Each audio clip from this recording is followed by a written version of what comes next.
Bumisita ako kina Julian at kay Lolo matapos ang hagupit ng bagyong Nando.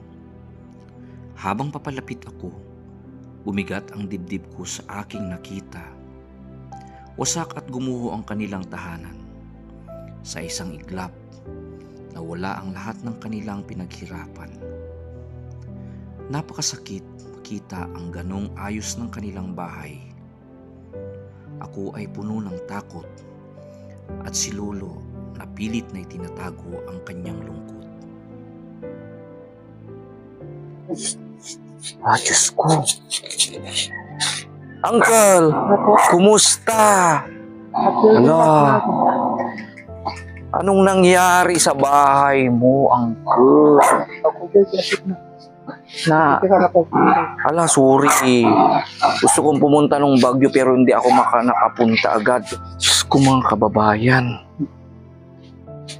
Ito palang nangyari sa bahay ni Lolo at Julian. Hindi ko ma-imagine. Lagay ko muna ito. Okay. Kumagat? Ay, kumagat.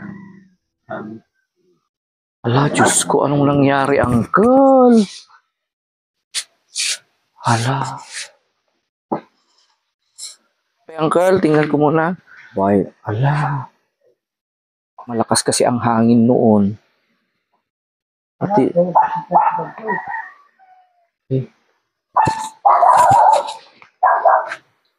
Pati ang CR nila.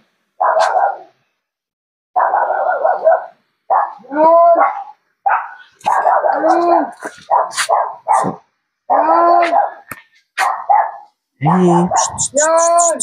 hindi ako magatagal.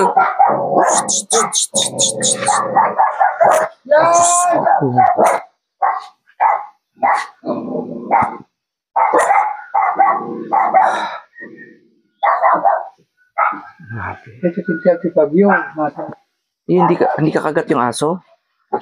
Hello. Kasi yung aso mula sa loob. So, yan siguro. Oh. Wala, Diyos ko. Ano nangyari? Pati ng mga gamit nyo. Marumi, Uncle. Ayaw pa na magsukuhan. At sa mga andito. Diyos ko. Saan si Julian, Uncle? Naglaro. Yan! Bayaan mo na, Uncle, panpusunduan. Damdama. So, grabe ang hangin, Uncle. So, anong nangyari? Nung malakas yung bagyo, nandito pa rin kayo? Lumipat kami doon kina Darwin. Lumipat kayo? Oo. So, linipad na lahat ang mga yan? Oo. Pagdating namin dito ng umaga, wala na lahat? Wala na yan. Ayan. Oo. Yun ang tatanungin natin ngayon ng masinsinan si Uncle o si Lolo. Bakit na mas gusto niyang magpagawa ng kubo kesa ayusin ang bahay niya? Kasi noon pang una, tinatanong ko sa kanya na ayusin natin to pero ayaw ni Lolo. So, ano kasi yung dahilan? Sabi niya naman, maraming gastos. Magpapagawa ka naman ng iba, Uncle. Gagastos ka naman. Bakit gagawa pa tayo ng iba? Yung totoo, Uncle. Hindi ko alam kung ano yung totoo kasi may nakapagsabi, Uncle, na nabenta na raw itong lupa. Nabenta na. Nabenta na? Oo, ibinta na ang asawa ko. Oo. So, ayan po, andito na yung inaano ko noon kung ano talaga ang dahilan ni Uncle kung bakit. Hindi ko alam na ganun. Nabenta na pala ang lupa. Hmm. Nakausap ko kasi mga kababayan yung isa pong nakabili daw. Yun ang tinatanong na kinakausap ko. Nagtanong ako na may part daw na nabili. May kasulatan ba? Sabi ko, meron. Dito sa babag meron. O raw, may kasulatan daw. Nagkasakit si Lola Pangga noon. Inatake. O tapos namatay, nabenta na pala to. Mm. Kaya yun ang kinatatakutan ko. What if paalisin kayo nung nakabili? Saan kayo titira ni Julian? Di ba? Kaya pala si Lolo ay noon pa inaano ko na kahit konti ay ayusin natin. Ito nagtataka ako mga pamestro kung bakit ayaw talagang paayos ni Lolo ang bahay na ito.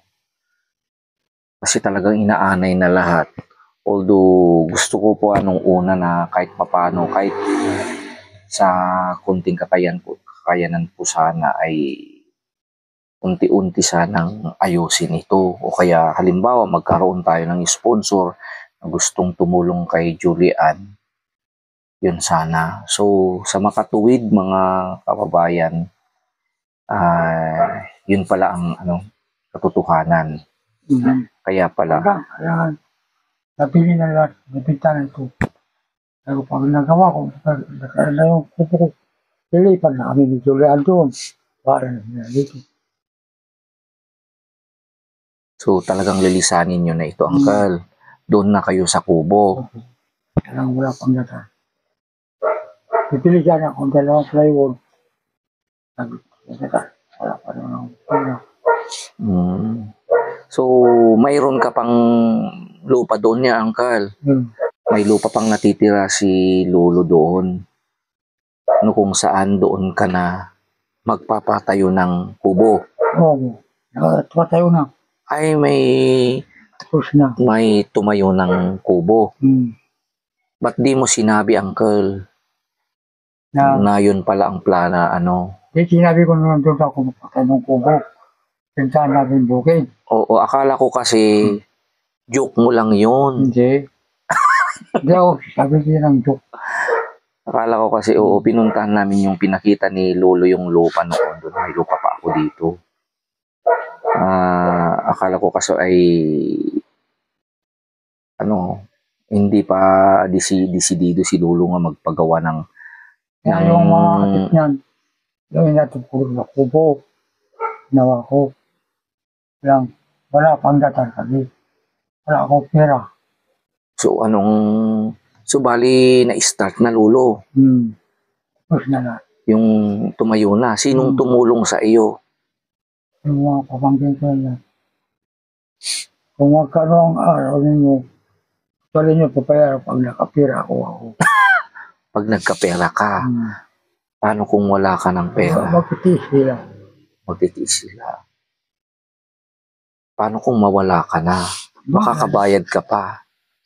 Libre na. Libre na. Thank you. Thank you. Sa kanila pa.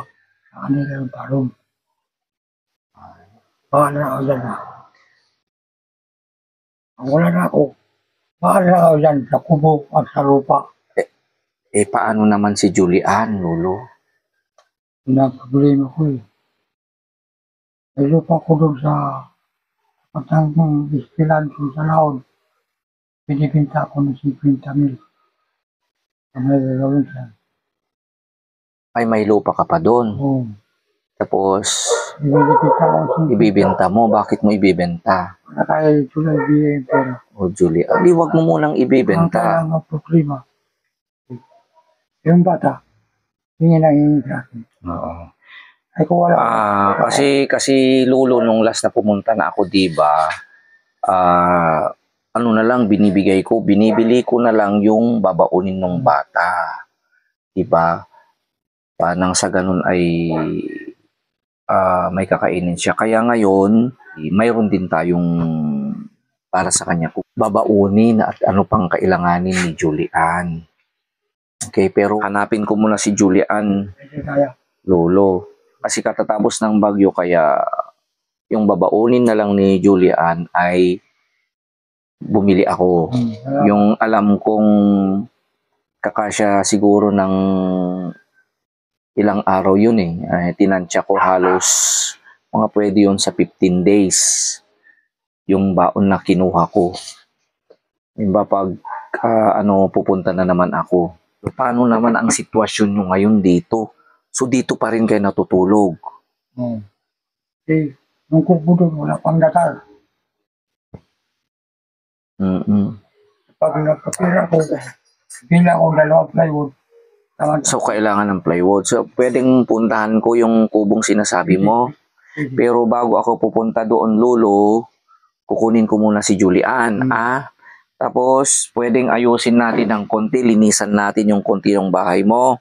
Para nang sa ganun ay mas desente. Pabili ko na paligid na ito. Okay. So,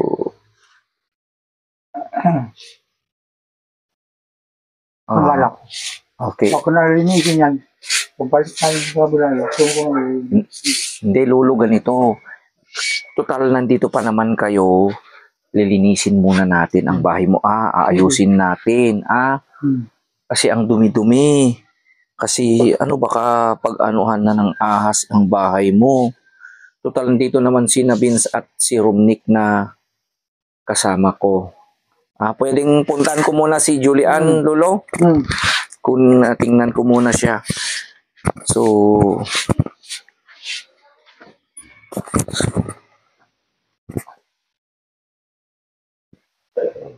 sige, Lolo, sunduin lang namin si Julian. So, pasok ko muna ang mga to.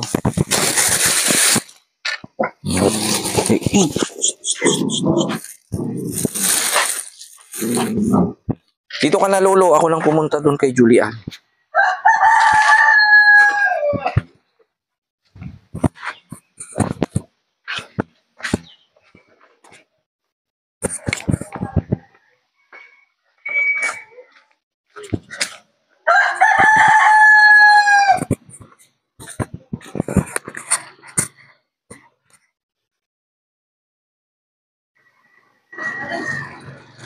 Hello. Hi, Auntie. Ada ni Julian?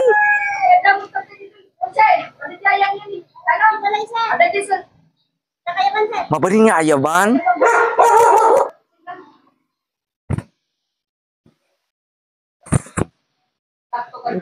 Tan. Saan ka na naman galing, girl? Nagkapuwam. Ito yung daon nila, sir. Naglaro? Nagbuya TV, sir. Nanood ng TV? Oh.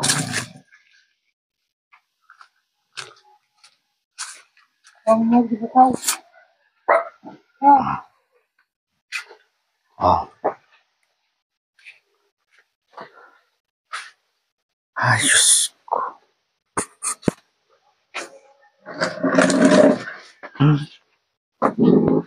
Diyos. Dapat kasi dito aso yung Lolo sa labas. Kasi sa loob yung aso. Ayaw lumabas. Dapat sa labas, uncle.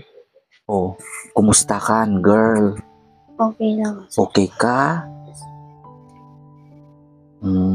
Ayan. Kumusta pag-aaral mo? Okay lang, sir. Okay. May honor ka? Attendance lang, sir. Ay, may award ka. Best in attendance. Mataas ang grade mo. Okay. So, ganito ng bahay mo ni Lolo. Di ba? Anong feeling mo? Nalulungkot ako, sir. Dahil ganito ng bahay nyo. Opo. Kumusta kayo nung bagyo ni Lolo? Anong nangyari? Malakas? Opo. Anong ginawa nyo? Napang kami dati tarasil, sir. Nakisilong kayo. Pinakain kayo doon, Uncle. Anong kinain nyo doon? Ay, kumain kayo. Tapos pumunta doon, tapos bumalik na kayo. So, ngayon ganito na ang bahay mo. Gusto mo maayos? Yes. Ano ang wish mo? Sana maayos ang bahay namin, sir. Okay, sana maayos ang bahay ninyo. Yes, sir. Okay. Tingnan natin. Pero sabi naman ni Lolo, di na kayo titira dito daw? Yes, sir. Nagpagawa ng kubo? Alam mong nagpagawa ng kubo? Yes, sir. Gusto mong titira doon? Yes, sir. Okay. So yun po ang ano ni Julian at si Lolo, sana ay maayos yung kubo. Doon na kayo titira. Pero ang problema ni Lolo ay wala pang pera. So di pa mo pa nabayaran yung mga trabahador mo, Uncle? Hindi pa raw. Mga pamangkin sila. Bakit pa lang. Ay, total pamangkin mo naman. Magpapabayad pa sila. Ewan, hindi lang sinabi na lang kung magkano ang araw mo. Tutalin ninyo pa kung nakapira ko, kaya ko kayo ka. Ganun daw. I understand yung case mo yun, pero mag-aral ka pa rin ha. Yun, mag-aral ka Yes, sir. nang mabuti. Oh. Yan, si Lolo ay humihina na. Ganito pa ang nangyari sa bahay ninyo. Ano? Yes, sir. Dapat habang nandito ka, linisin mo yung bahay ninyo. Maglinis ka, magluto ka.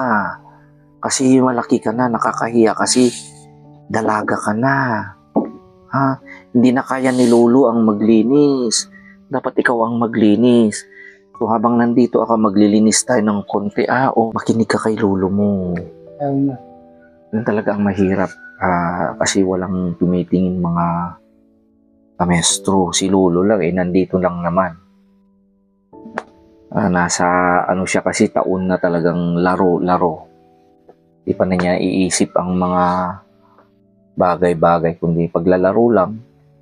Di pa niya kayang abutin yung mga talagang malalaking responsibilidad talaga. Pero mayroon akong nakita dyan na may ayuda kayo, may binigay Sige po. galing sa DSWD. Okay, very good. Maraming salamat dahil may mga delata. Okay, very good. Kasi may binigay din ang DSWD. Okay. So aside from that, Uncle, ito naman, lahat na ipabigay pa rin ni Uncle Philip Norton. Yung nagbigay noon last sa'yo, kumusta? Kamusta, sir? Kumusta, Uncle Philip ka mo? Kamusta, Uncle Philip? Okay. So, ang lahat ng mga ito, Uncle, bigay pa rin na Uncle Philip. Uncle, nung last na pumunta ako, sinabi ng Uncle Philip, maglaan ka para kay Julian na 5,000. Kaya binigyan ko kayo ng grocery, tapos yung pera. Galing lahat yun kay Uncle Philip. Ngayon na naman, kasi may pa doon, na pang mission, may natira pa sa akin ng galing kay Uncle Philip. Kaya naisip ko rin na kuha rin pa ako para sa inyo. Dahil alam kong talagang kailangan nyo nito. Ang lalong-lalo na sa iyo, ang mga kinuha ko dito, kasi alam ko na, kailangan mo sa mga baon mo sa school. Kaya, Uncle, ang kinuha ko, yung kasi, mahirap pag perang bigay natin, Uncle. Bumili na lang ako ng mga pwede niyang baunin kasi baka walang mabili doon. Okay? Ay, So, ito, ayan, baunin mo ang mga yan. Yan, Okay. Mga baon mong mga yan. Ito, may mga biskwit yan. Okay?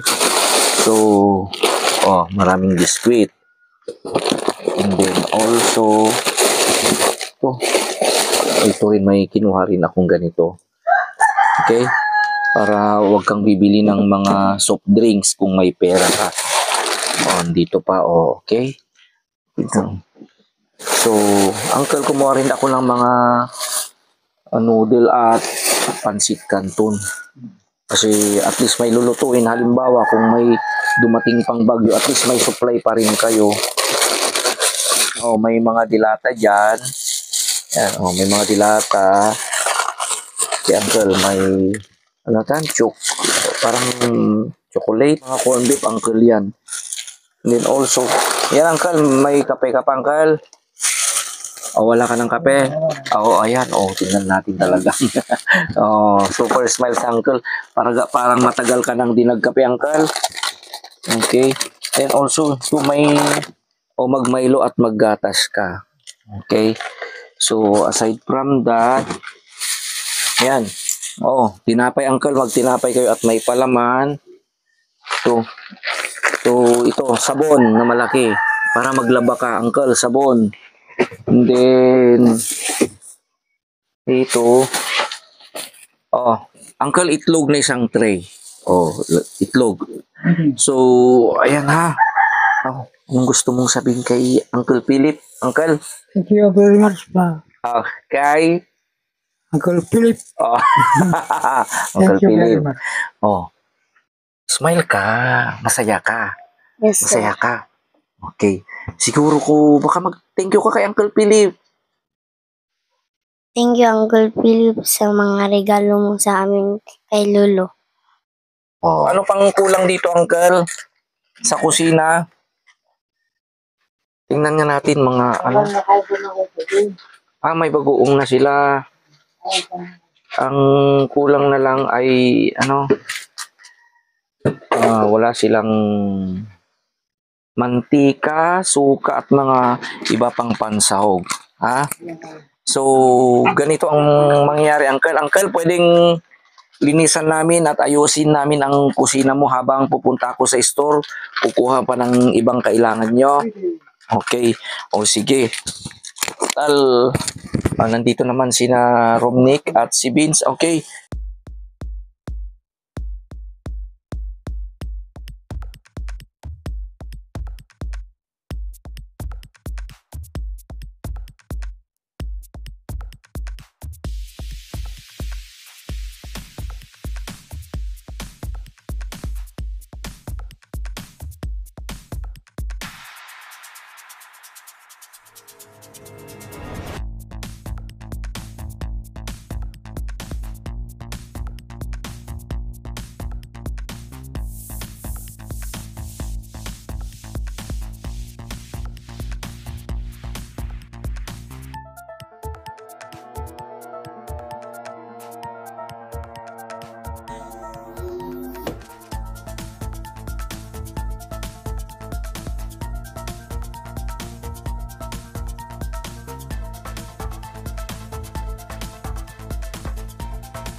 Marami pang lilinisan sa bahay mo, Uncle.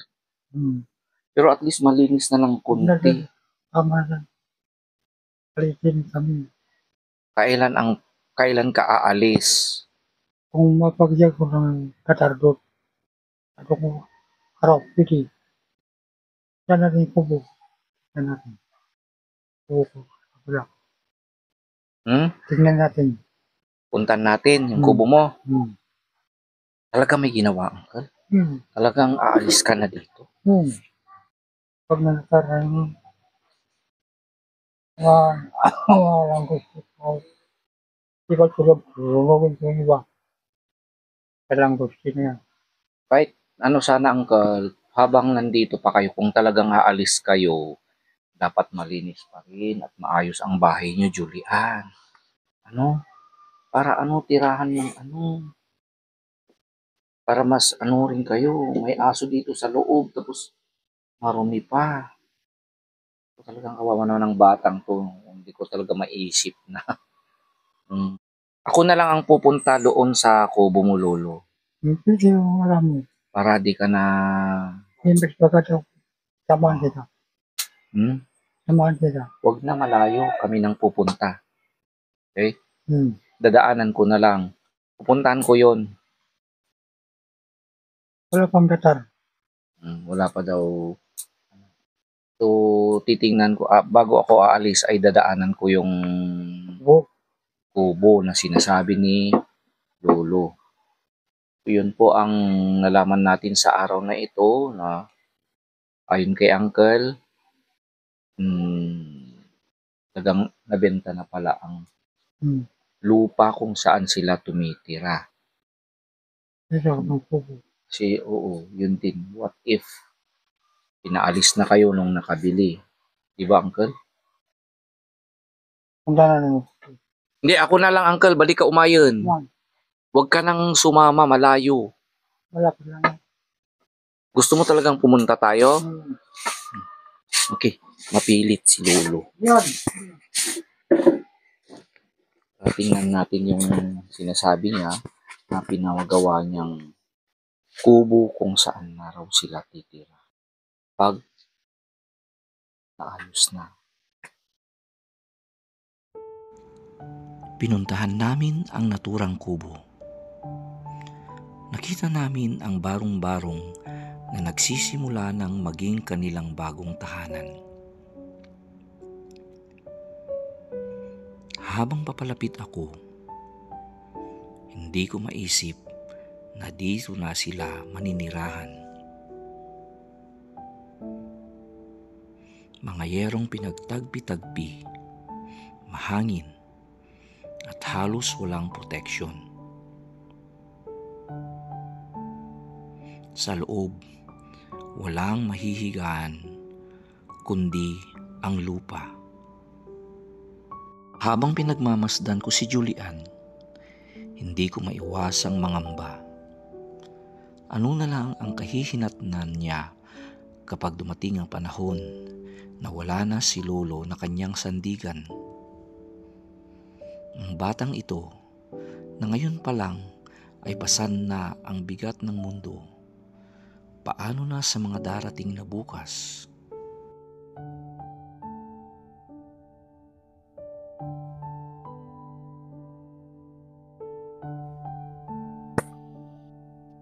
Marami pa, Uncle, ang kailangan mo dito. Kailangan. Marami, Dalawang plywood lang. Takpal na. Hindi pwede ang plywood lang, Uncle, kasi mababali. Mga kahoy. Meron na yung nandun. Tanggal yung sal. Itong lupang to kanino? Akin. Sa'yo, buo? Opo. Itong malaki. Hindi mas malaki ito. Ito na lang. Hindi mo pa nabenta ito? Hindi. Huwag mo nang ibenta. Huwag na. Para may titirahan ka. Siyempre kung talagang nabenta yon mga kababayan, what if biglang dumating yung nakabili at paalisin ka, wala kayong magagawa. Pag nagawa ko yung datar ito, Paalis na hindi kayo. ito, baka may dito. Kawawa naman ang maglolo. Kasi lolo, pag pumunta kayo dito na tumira ni Julian, maraming kakailanganin pa, Uncle. Ayusin. Nalagyan ko ng patagpog. Wala pang CR. Wala pa. Oh, marami. At saka parang inaano ito, Uncle. Inaanod. So, ibig sabihin, ang buong tonggang sa'yo.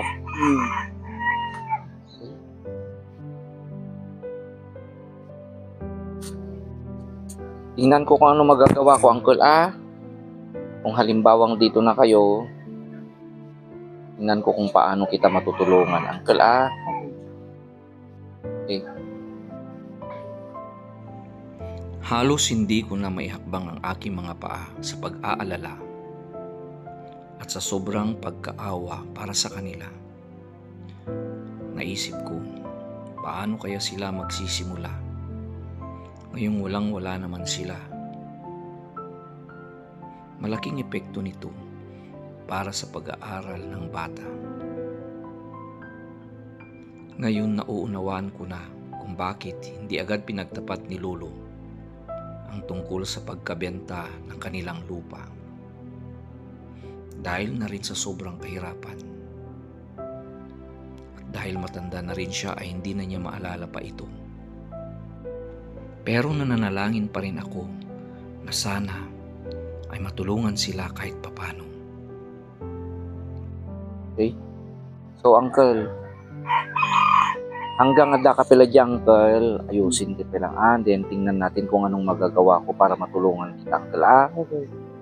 Okay, pero hanggat maari, dapat di ka magkasakit. O, Julian, magpakabait ka, girl. Oh, Sen, tayo na. So, yan po mga kababayan. Pabalik po tayo dito.